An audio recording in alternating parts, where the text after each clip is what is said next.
I counted every single one. 1, 2, 3. By the time my son's palm connected with the side of my face for the seventh time, I had stopped feeling the sting. What I felt instead was a strange, crystalline calm, settling over me like concrete hardening in cold weather. 41 years in the building trade teaches you to read the moment a structure is beyond saving. You stop reaching for the patch kit. You start calculating the demolition cost. Standing in my own backyard in Nashville, Tennessee, watching my son Derek scream himself purple in front of my brother and two cousins on Thanksgiving afternoon, I realized I was done calculating. The building was coming down. I just had not told him yet. My name is Walter Briggs. I am 63 years old.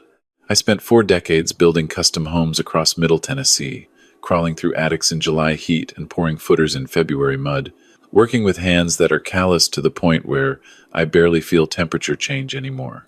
I built a company from nothing. I built a reputation. I built a life. And for the past 4 years, I had been quietly building the legal architecture that would dismantle my son's delusions the moment he gave me sufficient cause. He gave me more than sufficient cause on that Thursday afternoon. Let me back up to where it actually started, which was not the slap. The slap was just the detonator. The bomb had been assembled long before that. Derek is 34 years old.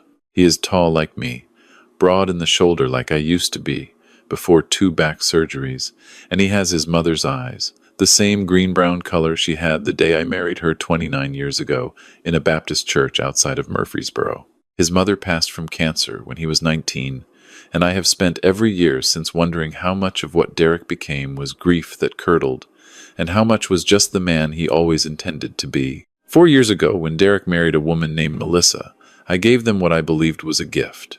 I owned a 4-bedroom house in Brentwood through a company I had incorporated called Ironwall Holdings, LLC.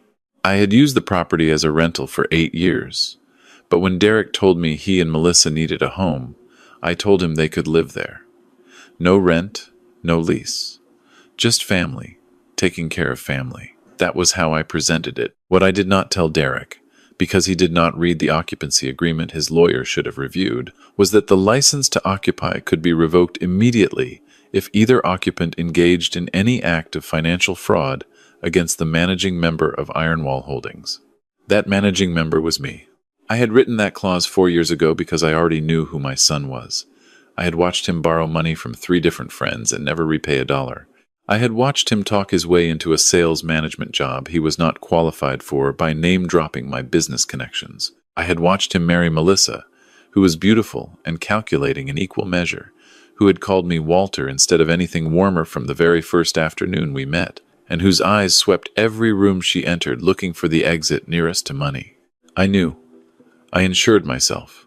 Not because I wanted to trap my son, but because I had spent 41 years in construction, and the first lesson the business teaches you is that you never pour a foundation without accounting for the worst-case scenario. Derek was always a worst-case scenario I was praying would not materialize. For 3 years it did not. Or rather, the cracks were there, but I kept spackling over them. The $10,000 loan that became a gift when he said he could not repay it. The car lease I co-signed when his credit was too damaged to qualify a loan. The contractor referrals I sent his way so he could supplement his income, doing light project management work for my former clients. He took everything and offered gratitude that lasted about as long as it took the check to clear. Melissa helped none of this. She had a gift for what I can only describe as weaponized helplessness. She never asked for things directly. She would simply mention them in my presence with a particular tone, a thin, patient dissatisfaction, as if the absence of whatever she wanted was a minor personal failing on my part. She wanted new kitchen appliances. She mentioned the old refrigerator made noise 3 times over the course of a Sunday dinner. The new refrigerator cost $1,800 and arrived the following Saturday. She mentioned the master bath needed updating. I spent $6,000 having my own crew retile it because they were family, and I thought that was what family did. I stopped thinking that in September, 10 weeks before Thanksgiving, when my accountant called me about a discrepancy. Derek had been working as a project coordinator for one of my longtime clients, a commercial developer named Frank Hollis, who had been using Briggs Construction subcontractors for 15 years. Frank did not know Derek and I had a complicated relationship. He just knew Derek was my son and trusted him accordingly. Over 8 months, Derek had been submitting inflated material invoices to Frank and pocketing the difference. It was not sophisticated fraud. It was the kind of skimming that a clever 16-year-old might attempt, not a grown man who should have known better. The total came to $42,000. Frank had not caught it yet, but my accountant had spotted the pattern because 2 of the subcontractors were still on my books. I did not call Derek. I did not confront him. I sat with my attorney, a careful woman named Patricia Owens, who had handled my business affairs for 11 years, and I told her what I had found. She pulled out the Ironwall Holdings agreement and read the relevant clause twice. Then she looked at me over the top of her reading glasses with an expression that said she was not surprised, but she was sorry. "We could move now," she said. "The financial fraud clause is triggered. We have grounds for immediate revocation of occupancy." "Not yet," I said. "I want to watch him a little longer. I want to know the full picture before I move." Patricia gave me a look that parents give children who are about to touch a hot stove. She said it was my decision. She drew up the revocation paperwork anyway and held it in her files. For 10 weeks I watched. I found out, through sources I will not detail, that Derek owed approximately $90,000 to a private gambling syndicate operating out of Clarksville. Sports betting, mostly. He had the kind of mathematical confidence that men develop when they have been winning just long enough to forget that they were always going to start losing. He had been using the money from Frank's contracts to cover minimum payments on a debt that compounded faster than he could manage. He was not trying to build a life with Melissa. He was trying to buy enough time to win his way out of a hole that kept getting deeper. I processed this information the way I process most things, quietly and alone, at my kitchen table early in the morning before the city makes noise. I sat with my coffee, and I thought about the boy I had taken fishing at Percy Priest Lake when he was 7. I thought about the way he used to climb onto the arm of my chair when he was small and lean his head against my shoulder while we watched football on Sunday afternoons. I thought about every version of Derek that had existed before the version sitting across from me now, and I mourned them all in advance.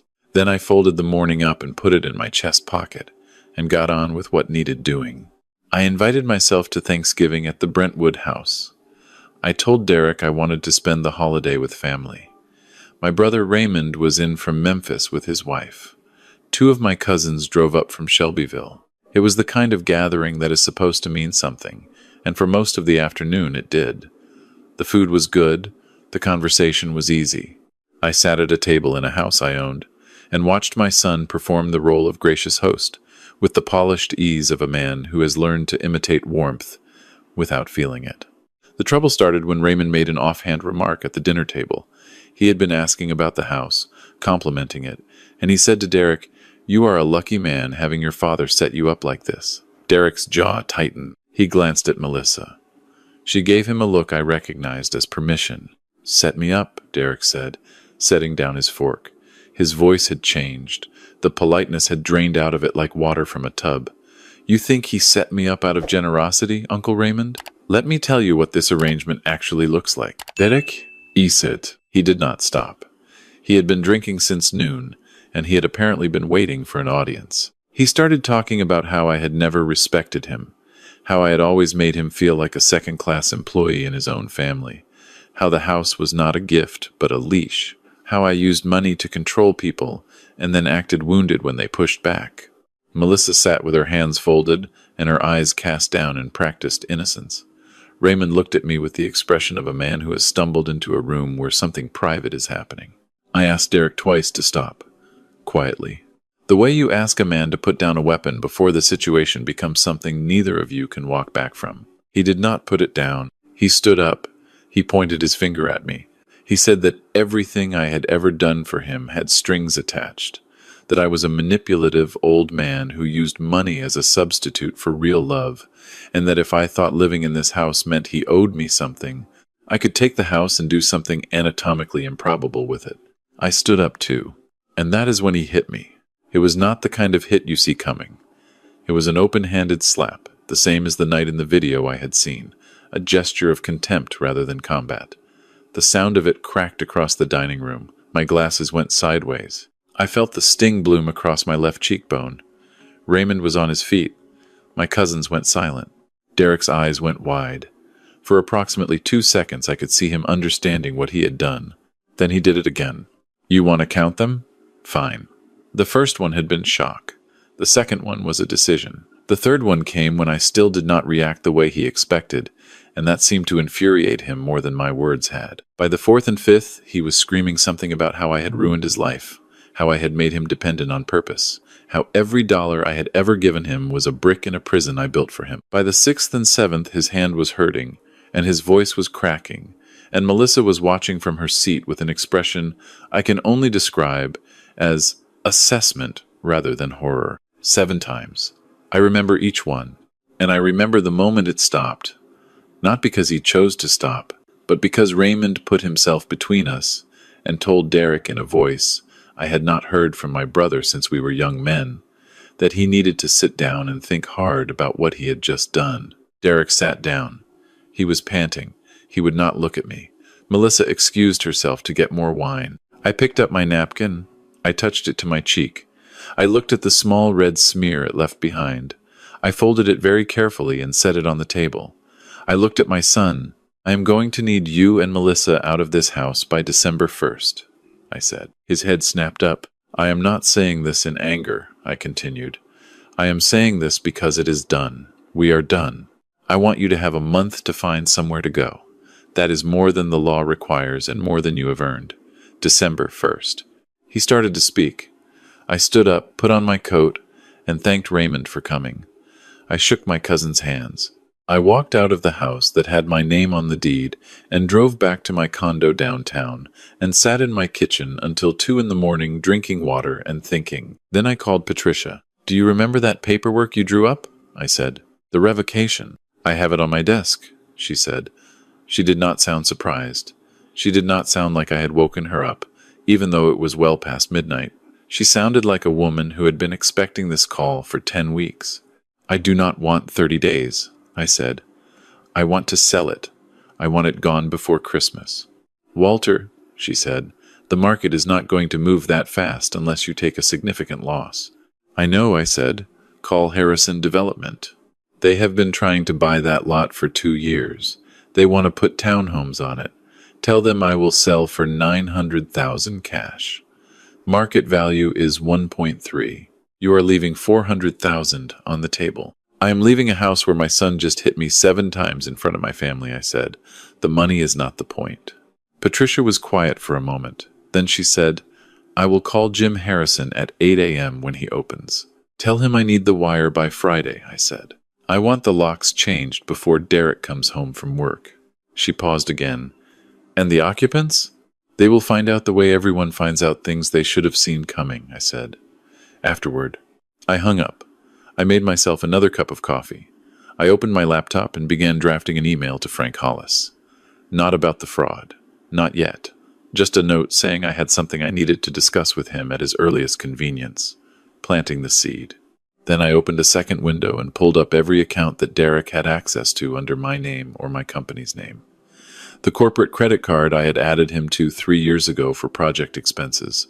The car note for his truck that I was co-signed on and had been paying quietly without acknowledgement. The contractor's insurance policy that covered his peripheral work for my former clients. I did not cancel anything yet. I just sat with the list the way you sit with a demolition plan before the crew arrives. Methodical, patient, thorough. By Wednesday morning, Patricia called me back. Jim Harrison says yes, she said. He wants to send an inspector Thursday afternoon. If the structure is sound, he will wire Friday morning. He is very motivated. Tell him the structure is sound, I said. I maintained that property for 8 years before Derek moved in. The foundation is solid. What about Derek and Melissa? What about them? If Harrison closes Friday, they need to vacate immediately. Harrison will change the locks himself. He is not patient.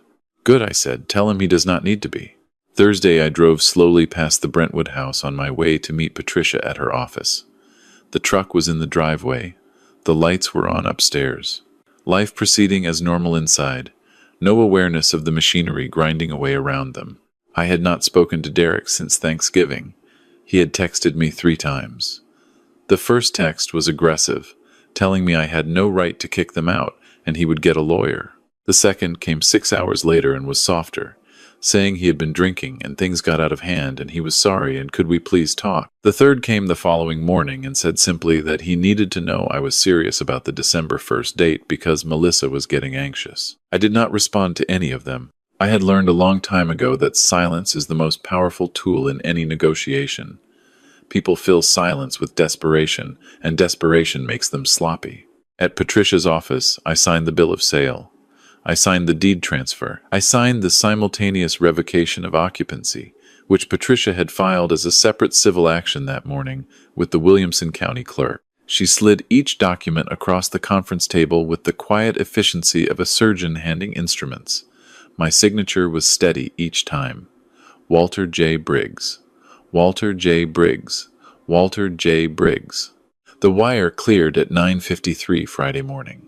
I was sitting in a diner on Charlotte Avenue eating eggs when Patricia called to confirm.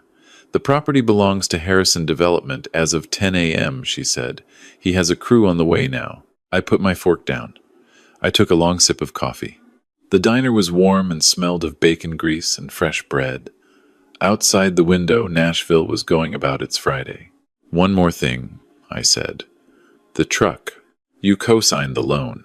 I did, and I have been making the payments for 11 months. According to the loan terms, as the co-signer who has been servicing the debt, I can initiate a voluntary repossession. I called the lender yesterday. They are sending someone this afternoon. Patricia was quiet for a moment. That is going to leave him without transportation. He still has Melissa's car, I said, until she figures out that the credit card she uses for the payment is going to be declined on Monday.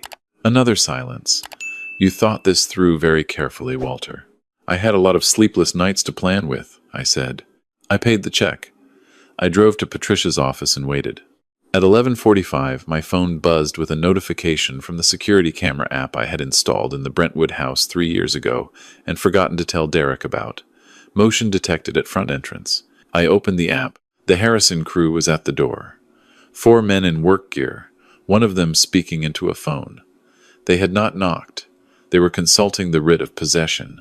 I watched on the 3-inch screen as one of the men produced a locksmith's kit. The front door opened in under 2 minutes. The alarm started screaming. I put the phone in my pocket. I did not need to watch the rest. I had a lunch meeting with Frank Hollis at noon, and I was not going to be late. Frank is a large, plain-spoken man from Bowling Green who built his development company from a single storage unit rental into a mid-sized commercial portfolio over 20 years. He trusts people until they give him a reason not to, which is an admirable quality, and occasionally an expensive one. He had Derek work for him for 11 months on the basis of my name, and Derek had stolen from him for 8 of those months. I ordered water. Frank ordered sweet tea. I put an envelope on the table between us. Before you open that, I said, I want you to know that I identified this myself and I have preserved all the documentation. I also want you to tell me the total when you are finished reviewing it, because I will write you a check today for the full amount plus your legal costs to date if you choose not to pursue the matter through other channels. Frank looked at the envelope. He looked at my face, at the fading bruise along my cheekbone that I had not tried to conceal.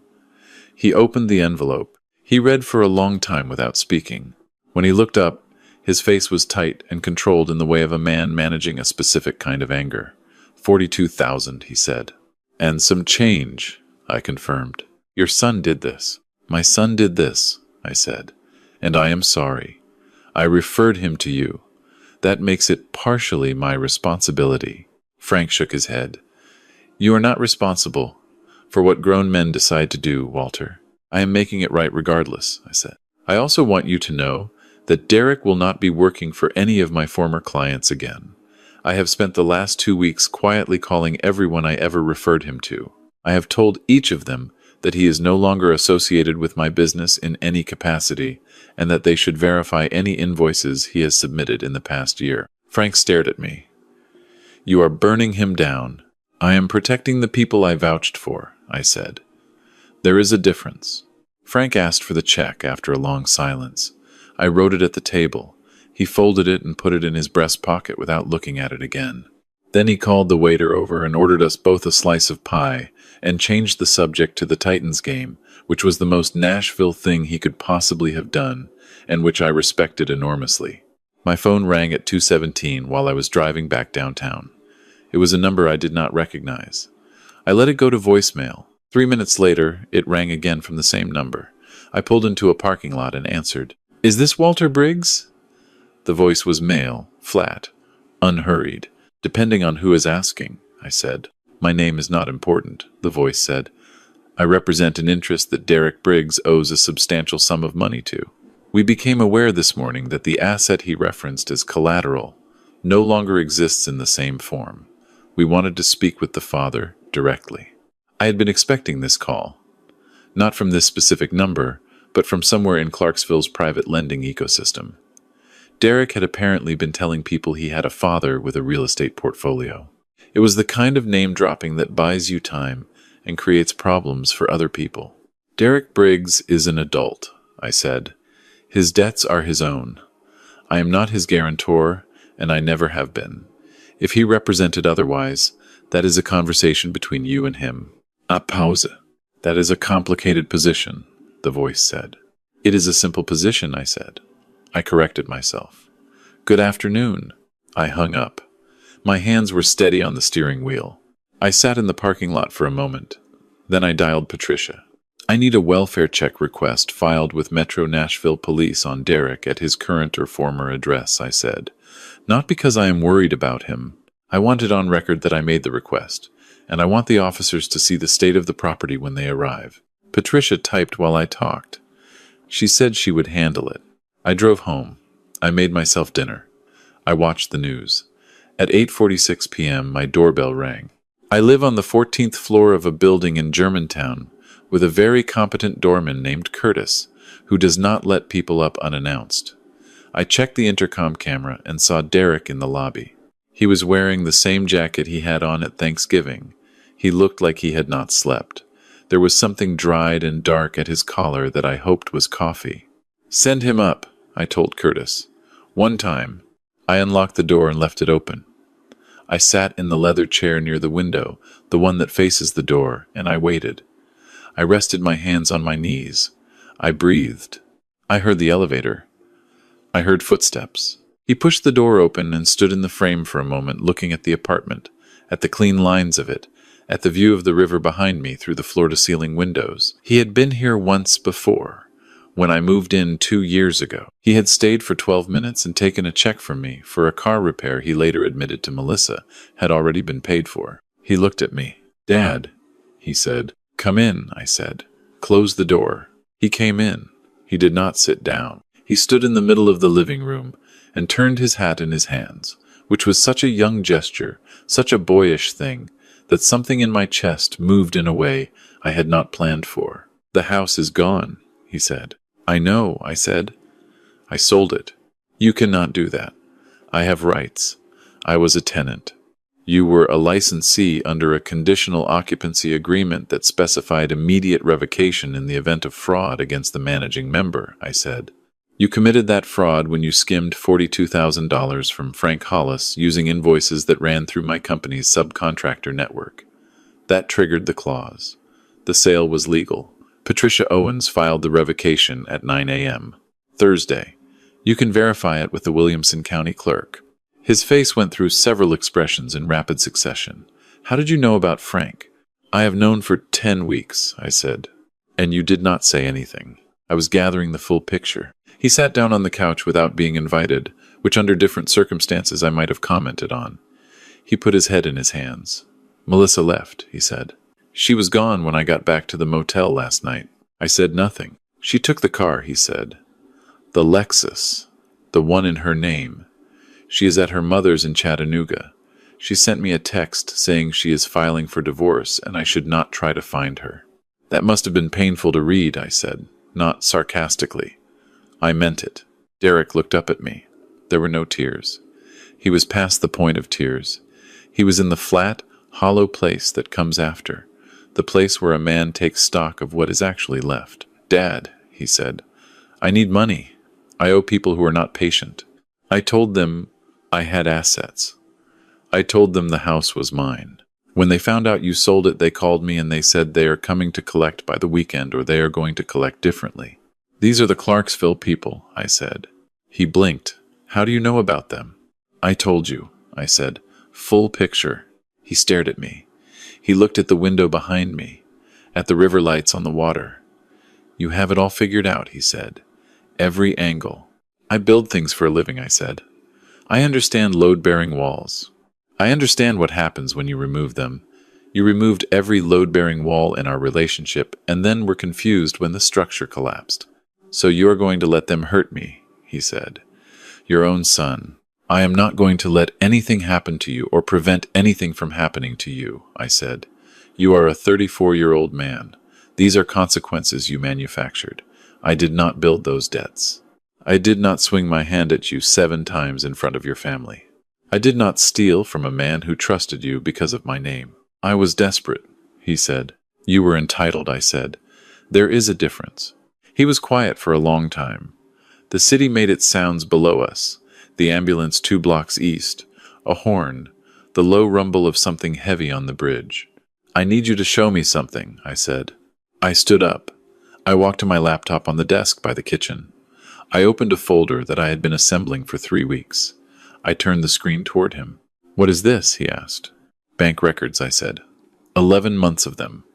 Deposits and withdrawals from the business account Derek Briggs used for project coordination. Cross-referenced with the material invoices submitted to Frank Hollis, annotated by my accountant with the dates, the inflated amounts, and the names of the subcontractors who confirmed they never received the overpayment. He stared at the screen. I sent a copy of this to Patricia, I said.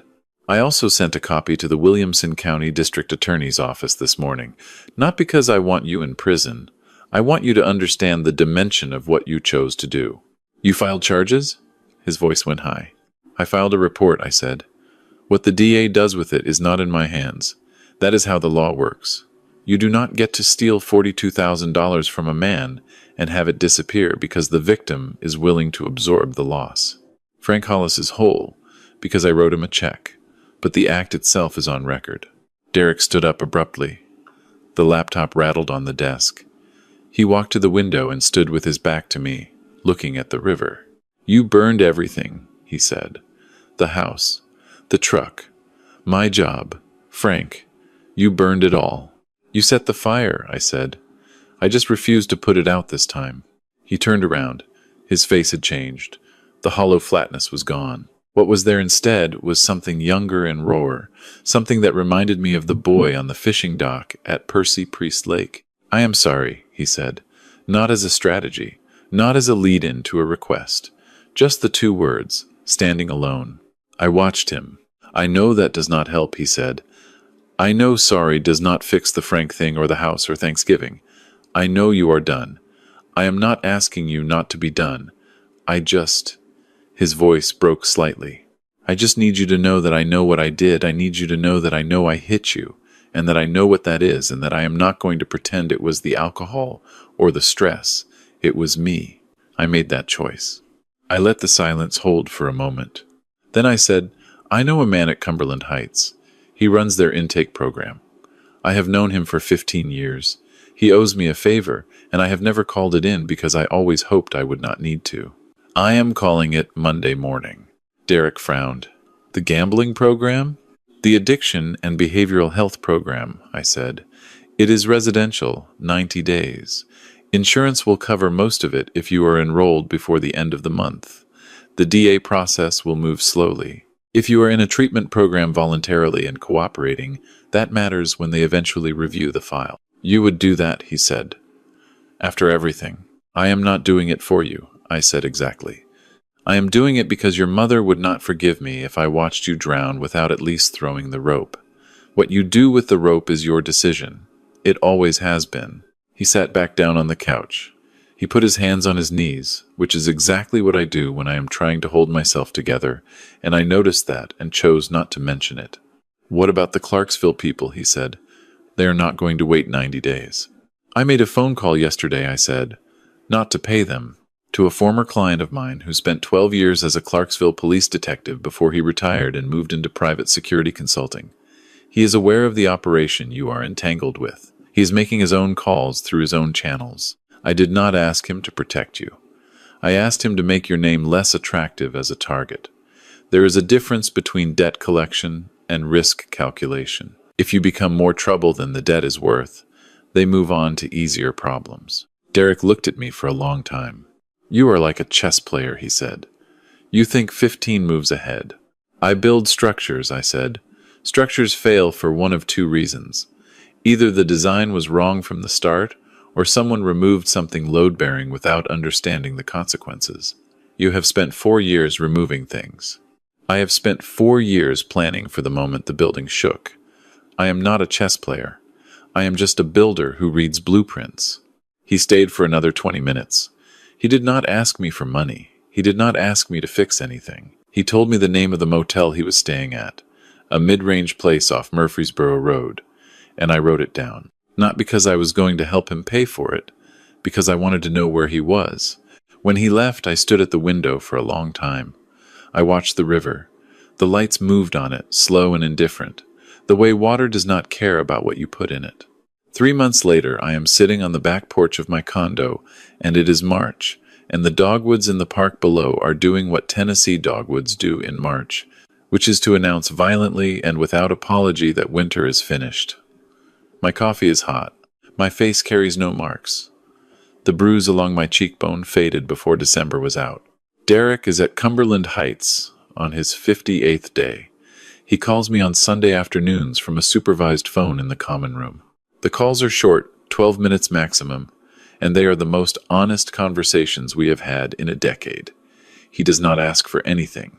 He talks about the group sessions. He talks about the counselor he has, a former addict from Kentucky named Marcus, who apparently has a gift for making people say the hard, true thing out loud. Last Sunday, Derek told me that he thinks the gambling started the year his mother died, and that he has been trying to win back something that cannot be won back, and that he is starting to understand that. I told him his mother would have said the same thing.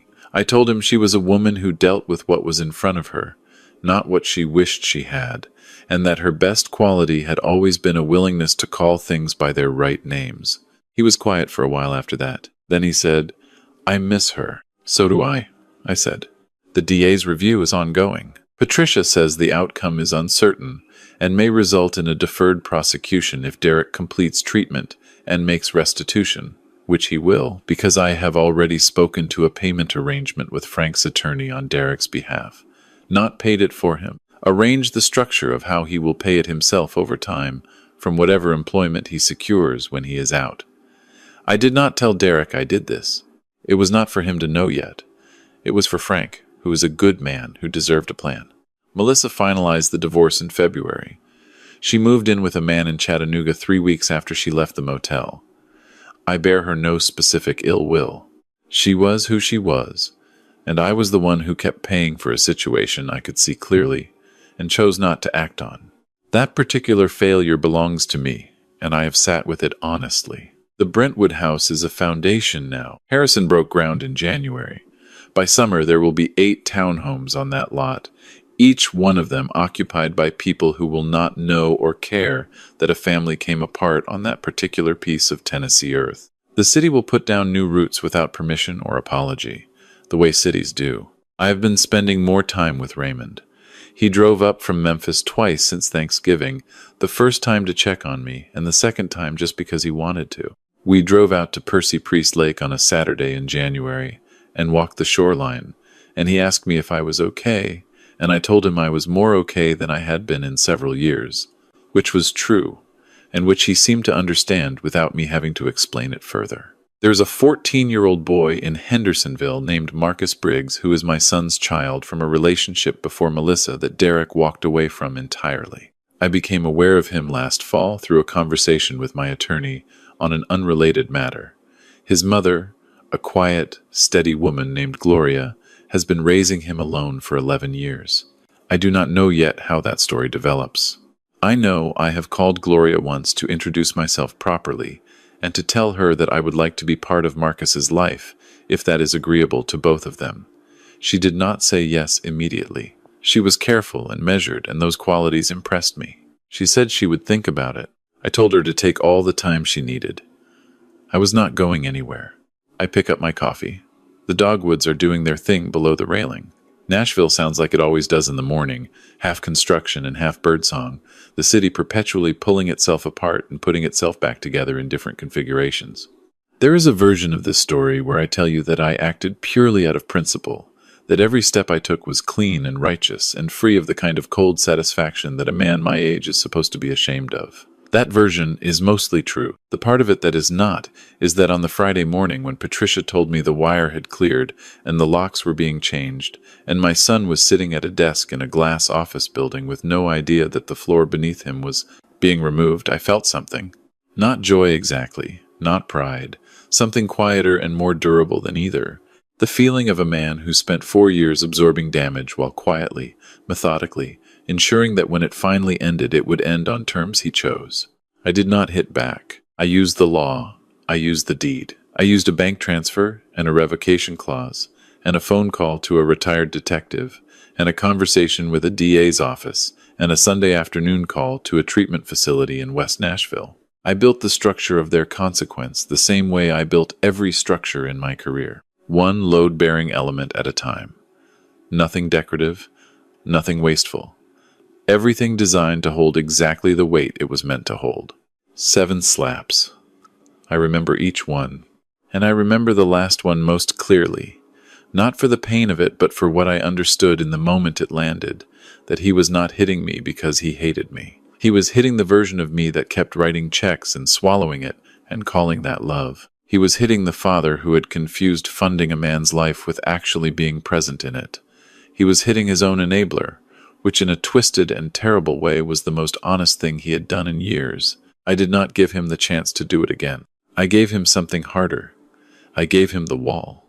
If you have ever supported someone past the point of reason, past the point of dignity, past the point where the helping was doing anything except making you a softer landing, and if you have ever sat at a kitchen table at 2 in the morning wondering if there is a version of love that includes the word enough, then you know what I mean when I tell you that cutting the strings is not cruelty. It is sometimes the only honest act remaining.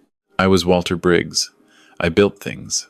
And I finally, at 63 years old, after 4 decades and 7 slaps and one November evening that changed the load calculations on everything, stopped building a future for a man who had decided to burn his down. My coffee is still hot. The river is still moving. The dogwoods are relentless. I am just getting started.